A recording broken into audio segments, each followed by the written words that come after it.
ঝাঁকা তারার আলো, দেখে থাকো তুমি, দেখো ভালো।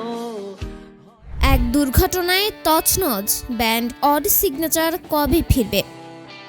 তরুণ প্রজন্মের কাছে খুব অল্প সময়ে জনপ্রিয়তা পাওয়া এই ব্যান্ড এখানেই শেষ নাকি ফিরবে?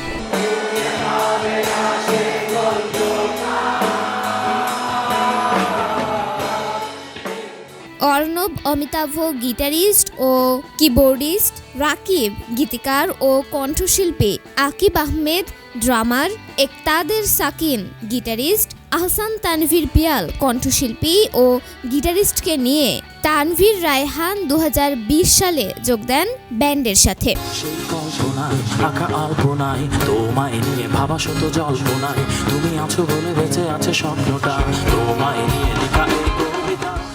ধীরে ধীরে ব্যান্ডটি বাংলাদেশের পাশাপাশি দক্ষিণ এশিয়ায় দ্রুত বর্ধনশীল ব্যান্ডগুলোর একটিতে পরিণত হয়। অড সিগনেচার তার শ্রোতাদের কাছে মূলত প্রতিটি গানের একটি নির্দিষ্ট প্লট সহ গানের কথাও জাদুকরী রচনা দ্বারা পরিচিত।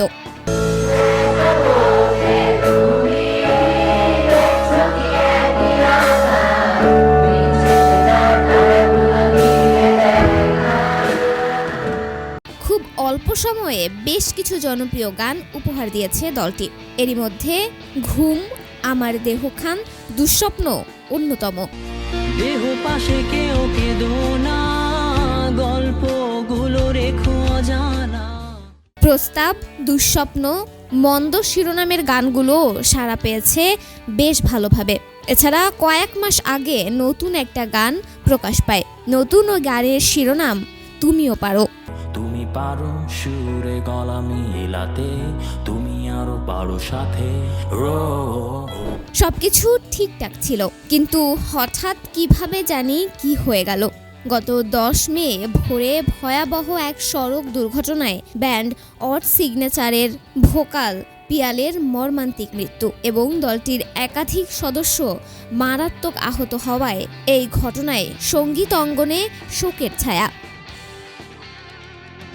আর এরই মধ্যে ব্যান্ডের কার্যক্রম অনির্দিষ্টকালের জন্য বন্ধ ঘোষণা করা হয়েছে।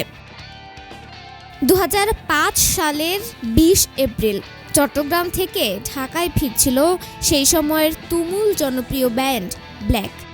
পথেই সড়ক দুর্ঘটনার শিকার হন তাহসান জন জাহানেরা। এতে তাদের সতীর্থ সাউন্ড ইঞ্জিনিয়ার ইমরান আহমেদ চৌধুরী মারা যান এবং গুরুতর আহত হন বেস গিটারিস্ট মিরাজ ও ড্রামার টনি। সেই ঘটনার পরই মূলত ব্যাকের ছন্দপতন হয়। দীর্ঘ 2 দশক পর শনিবার 10 মে রাতে ফের ব্ল্যাকের চিরচেনা সদস্যরা একত্রে মঞ্চে উঠেছেন, পারফর্ম করেছেন। সেই রাতেই কিনা আরেকটি ব্যান্ড দুর্ঘটনার কবলে।